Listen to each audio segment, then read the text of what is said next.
Hey it's me again. आज से NEET को 53 डेज बचे एंड यू लास्ट कि भाई खुश क्यों है फिर ये। आज एक काफ़ी बड़ा ब्रेक थ्रू मिला है मेरे को। मेरे को पता तो था कि भाई analysis is a very good thing, but इस हिसाब की गुड, इस हिसाब की गुड।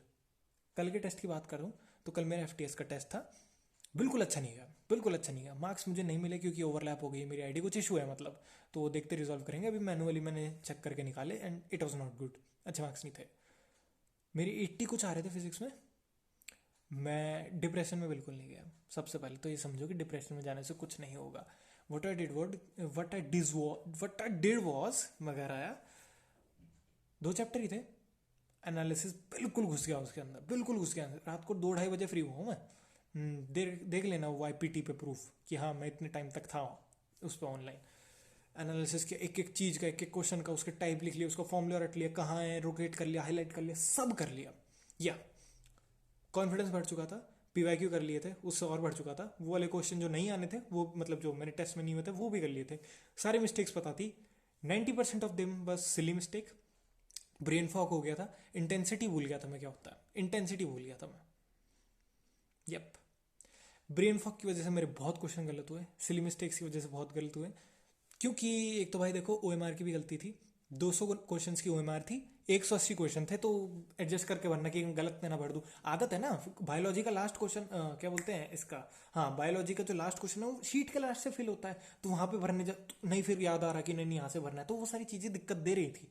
तो उसको मैनेज करके चलना, वहां पे ब्रेन पावर जा रही थी। हो सकता है कुछ लोगों ने ना लिया हो, कुछ लोगों को टाइम ना लगा हो इस चीज में कि मतलब हाँ ये तो नॉर्मल सी चीज है। भाई तुम्हारे चौथा ड्रॉप भी तो है फिर।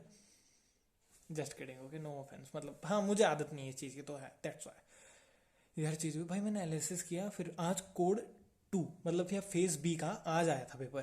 कि आकाश हर अल्टरनेटिव मतलब टेस्ट के बाद ये देते हैं ताकि एनालिसिस करो, गलतियां पता चली, ठीक है अब दोबारा देख के देखो इसमें अच्छे आ रहे हैं क्या।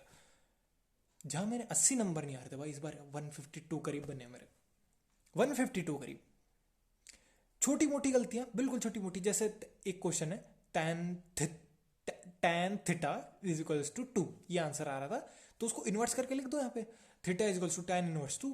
बट मैंने क्या किया, tan के साथ साथ मैंने उसको 1 2 को भी इन्वर्स कर दिया, तो 1/2 हो गया। उसकी वजह से आंसर गलत हो गया। तो ये सारी चीज़ें मैंने ऐसी मिस्टेक्स करी। एंड कुछ क्वेश्चन थे जो समझ ही नहीं आया कि इसमें करना क्या है। जैसे टेंजेंशियल एक्सेलरेशन पूछा था, मुझे लगा यू कॉस थीटा वो वेलोसिटी हमेशा कांस्टेंट रहती है, तो एक्सेलरेशन जीरो होगा। तो वो चीज़ भी गलत रह गई। फिर 0 2 है उसका आंसर, आई गेस, क्योंकि उसका लेना था वेक्टर कंपोनेंट लेना था उसका। तो वो चीज़ करनी थी। एंड लास्ट क्वेश्चन था कि पार्टिकल इंपार्ट कर रहा है 120 डिग्री, वो वाला मुझे समझ नहीं आया था, मैंने ड्रॉप कर दिया। और क्योंकि मैंने ऐसा क्वेश्चन देखा भी नहीं है, मैं करना भी नहीं वाला। I hate that type of question, क्योंकि मैं सोल्यूशन देख रहा था, ये किया, फिर यहाँ पे जाके ये 30 डिग्री हो गया, फिर इसका कंपोनेंट ले रहा, बाप रे माफ करो भाई नहीं हो रहा। तो ये चीज़ मैंने नहीं करी, क्योंकि वो कैटेगरी भी आई गेस डिफिकल्ट वाली है वो क्वेश्चन की, वो क्वेश्चन डिफिकल्ट कैटेगरी का है। तो मैं जब एक रात के अंदर 80 नंबर से 150s में जा सकता हूँ मेरे भाई, तो तू ये जो 50 डेज है इसमें मान ले तेरे 200 आ रहे हैं, तो तू 400 तक भी नहीं जा सकता। अच्छे से जा सकता है, अच्छे से जा सकता है, अच्छे से जा सकता है। बट मैं जीरो से शुरू करने वाली बात नहीं कर रहा, क्योंकि तुम 200 लाने के लिए स्ट्रगल करना पड़ेगा अभी। हाँ, तो पहले हम जो ऑलरेडी कुछ हैं उनकी बात कर लेते हैं। तो भाई तू आराम से जा सकता है।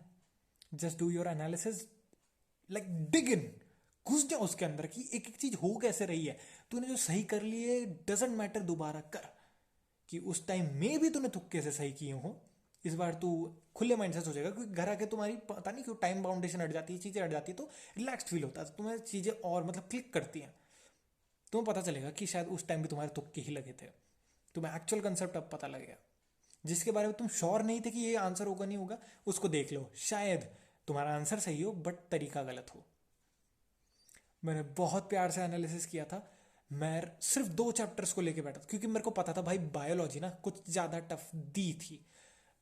अपना तीतरपना मत झाड़ना।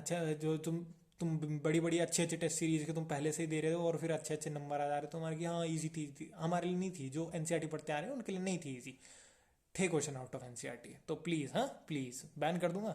तो ये वाली चीज़ थी कि yup, it really helped a lot. कुछ भी नहीं किया, टॉपिक उठाए, रट दिए, क्वेश्चंस कर लिए, डन डन। दोबारा अटेम्प्ट किया, ऐसे फाड़ मार्क्स आया ना क्या बताऊँ।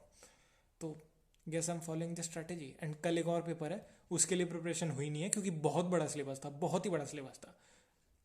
2-3 चैप्टर ही करके जाऊंगा, कम करके जाऊंगा, प्रॉपर करके जाऊंगा। फिर जो बचे 2-3 है वो जब कोड भी आएगा मैं उनसे कर लूंगा। Big brain.